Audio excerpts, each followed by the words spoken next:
Hi, this is Pat Bosco. Spent 50 years as a K-State administrator, mostly working with students and families. This podcast addresses our interest in wanting to be more authentic and impactful, regardless of what we might be doing in our personal or professional lives. Each summer, I welcome thousands of new K-State students and members of their families to our family, and I would talk about the resources available for students, physical as well as mental services and programs we had for our students.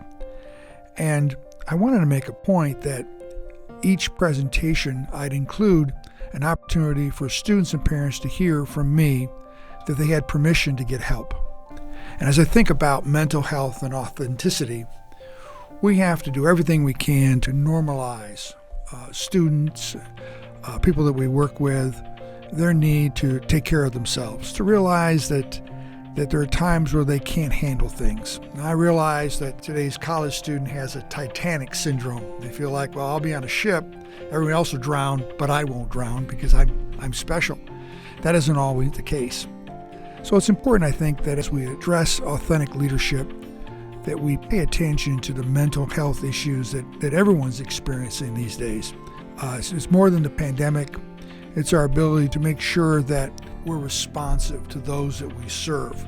I want to make sure that as we attempt to be authentic, that we're very real, that we're sincere, that we let people know that there are services and programs available in our community, within our organization, and we want to make them accessible for everyone.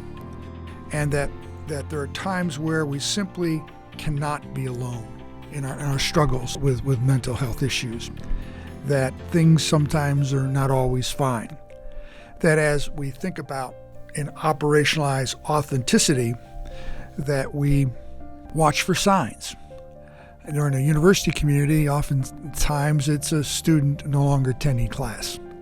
And our Office of Student Life put together a program where faculty were able to call into our office and let us know if a student all of a sudden stopped going to class.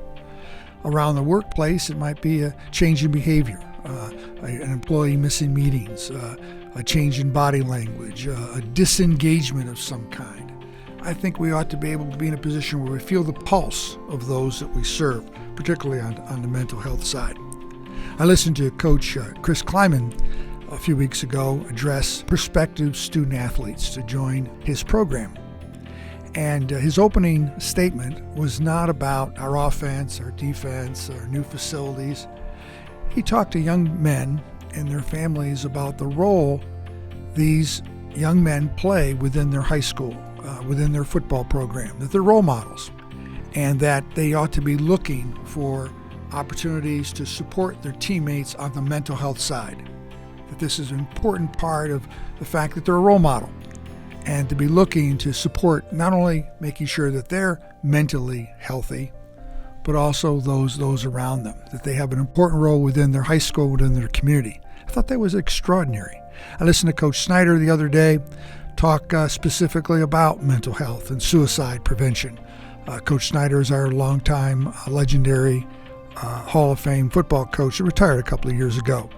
He talked from the heart about making sure that we all are in touch with those around us that may be hurting in some way. So as I think about authenticity, we make ourselves available, that we listen to those around us, those that we serve, that we put ourselves in a position where we're giving permission for everyone to get help when they need it. We maximize the opportunity to be there.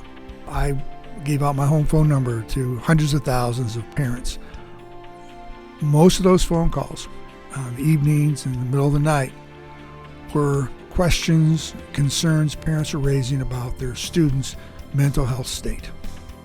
I took all of those comments, all threats seriously, and I encourage those listening to this podcast that we take threats seriously. I know that I'm not a professional when it comes to mental health issues, just someone that cares. Scott Peck, in his book, The Road Less Traveled, spends quality time talking about the fact that when we seek help, we're showing strength, that it builds character. It's not a negative, it's a positive, and today more than ever. we need to make sure that Peck's message is reinforced as we work to build better people and a better society.